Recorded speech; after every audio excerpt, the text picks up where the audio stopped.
Pada Perang Badar, Umair bin Wahab termasuk salah seorang pemimpin Quraisy yang menghunus pedangnya untuk melawan Islam. Penduduk Makkah memberi gelar setan Quraisy kepada Umair. Pada Perang Badar itu, setan Quraisy ini benar-benar mendapat pukulan hebat karena usahanya menemui kegagalan total. Orang-orang Quraisy kembali ke Makkah dengan kekuatan yang telah hancur. Umair bin Wahab pun harus meninggalkan salah satu anggota keluarganya di Madinah karena anaknya menjadi tawanan kaum muslimin. Suatu hari ia berkumpul dalam majelis pamannya, yaitu Safwan bin Umayyah. Safwan ini memendam rasa dendam dan benci karena ayahnya, yaitu Umayyah bin Khalaf, menemui ajalnya di Perang Badar, sedangkan tulang belulangnya terkubur di sumur tua. Safwan dan Umair duduk berbincang-bincang untuk melampiaskan dendam kesumat mereka. Urwah bin Az-Zubair menceritakan perbincangan mereka berdua.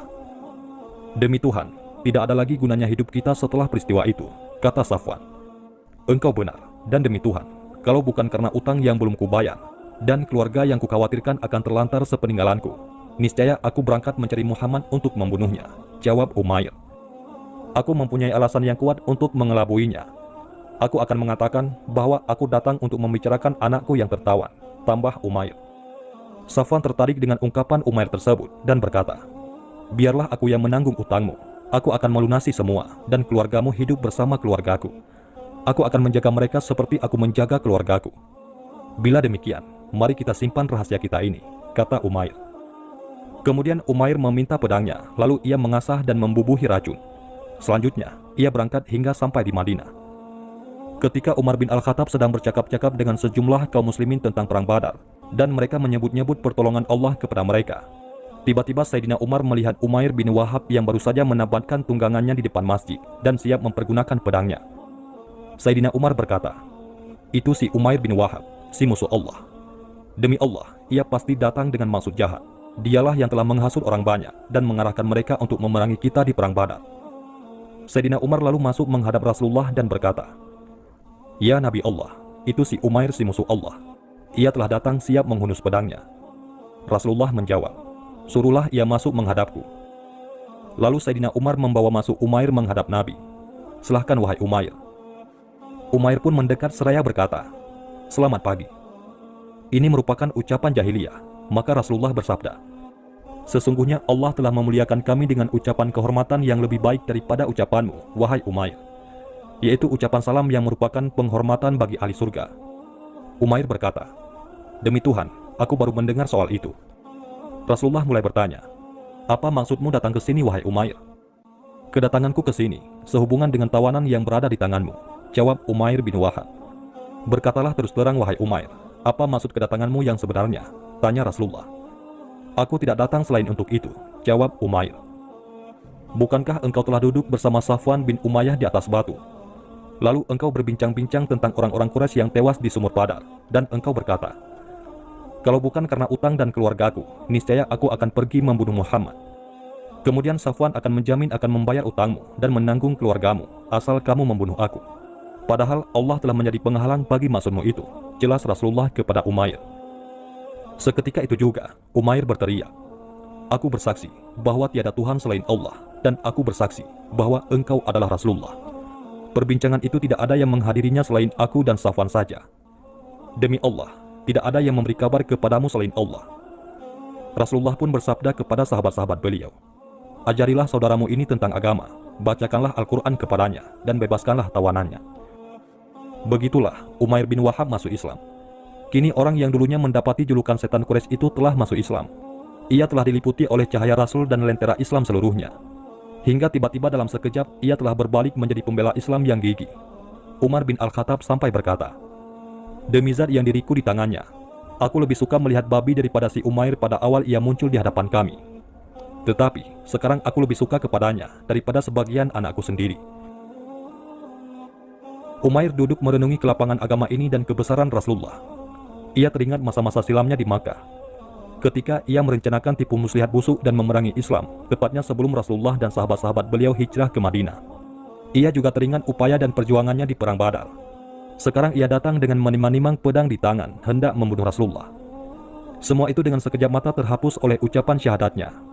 Betapa pemaaf, suci, serta percaya diri ajaran yang dibawa oleh agama besar ini. Dan dalam waktu sekejap, ia telah menjadi salah seorang dari kaum muslimin, sahabat Rasul, yang mempunyai hak seperti hak-hak mereka. dan memikul kewajiban dan tanggung jawab seperti mereka pula. Beginikah akhirnya, seorang yang hampir dibunuh oleh Umar bin Al-Khattab beberapa saat sebelumnya, sekarang berubah dicintainya melebihi cintanya kepada anaknya sendiri. Kalau satu detik kejujuran yang membawa Umair menyatakan keislamannya itu telah membawa keberuntungan bagi Umair dengan mendapatkan penghargaan, kemuliaan, ganjaran dan penghormatan dari Islam, itu berarti tidak ada penilaian lain bahwa Islam adalah agama yang besar. Wahai Rasulullah, dahulu aku berusaha memadamkan cahaya Allah. Sangat jahat terhadap orang yang memeluk agama Allah. Sekarang aku ingin agar engkau mengizinkan aku pergi ke Makkah. Aku akan menyeru mereka kepada Allah dan kepada Rasul-Nya, serta kepada Islam. Semoga mereka diberi hidayah olehnya. Bila menolak, aku akan menyakiti mereka karena agama mereka, sebagaimana aku dulu menyakiti sahabat-sahabatmu karena agama yang diikuti oleh mereka. Di sisi lain, pada hari-hari sejak Umair meninggalkan Mekah menuju Madinah, Safwan bin Umayyah yang telah menghasut Umair pergi membunuh Rasulullah, sering mondar-mandir di jalan-jalan Mekah dengan sombong, dan ia selalu menumpahkan kegembiraannya yang meluap di setiap tempat pertemuan. Setiap ia ditanyai oleh orang-orang dan keluarganya apa sebenarnya di balik kegembiraannya itu. Bergembiralah kalian, karena sebentar lagi akan ada satu kejadian yang akan datang beritanya, yang akan menghapus malu kita di Perang Badar. Setiap pagi, ia keluar ke dataran tinggi di pinggiran Makkah untuk menanyakan kepada setiap kafilah dan para pengendara bila ada peristiwa penting yang terjadi di Madinah. Akhirnya, ia mendapati jawaban dari salah satu rombongan dan Safwan bertanya kepada mereka, "Bukankah telah terjadi sesuatu di Madinah?" Mereka menjawab, "Benar, telah terjadi kejadian besar."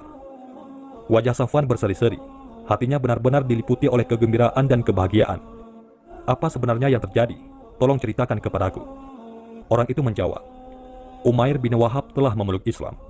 Ia di sana sedang memperdalam ilmu agama dan mempelajari Al-Quran." Bumi ini terasa berguncang bagi Safwan. Peristiwa yang diharap-harapkannya akan dapat mengembirakan kaumnya dan selalu dinantinya untuk melupakan kejadian Perang Badar. Tiba-tiba saja berita yang datang kepadanya justru bagai petir yang menyambar dirinya. Sekarang, Umair bin Wahab masuk ke Mekah sebagai seorang muslim. Sedangkan waktu meninggalkannya, ia adalah seorang musyrik.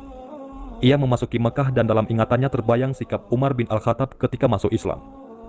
Ia telah bertekad bulat hendak menyerahkan hidupnya untuk berbakti kepada Islam yang sekian lama diperanginya. Dan ia mempunyai kemampuan dan kesempatan untuk membalas setiap kejahatan yang hendak ditimpakan kepadanya. Demikianlah, ia mengganti dan mengimbangi apa saja yang telah luput pada masa silamnya, berpacu dengan waktu mengejar tujuannya. Ia berdakwah menyebarkan agama Islam, baik siang maupun malam, secara terang-terangan dan terbuka. Keimanan yang telah terhujam di hatinya telah melahirkan rasa tenteram, petunjuk dan cahaya. Dari lidah dan ucapannya, keluar kalimat dan kata-kata yang benar, yang digunakannya untuk menyeru orang kepada keadilan, kebaikan dan kebajikan. Di tangan kanannya, tergenggam teguh pedangnya yang akan mengencurkan hati setiap penghalang jalan menuju kebaikan, yakni mereka yang selalu mengganggu orang-orang beriman dan hendak membawa mereka ke jalan yang sesat. Ini benar-benar merupakan berita besar, berita tentang setan Quraisy yang dengan hidayah Allah telah mengubahnya menjadi seorang pembela berani mati di antara pembela-pembela Islam lainnya. Umair yang selalu siaga di samping Rasulullah pada setiap peperangan, setia, dan berbakti kepada agama Allah itu tetap teguh dan tidak berubah setelah Rasulullah wafat.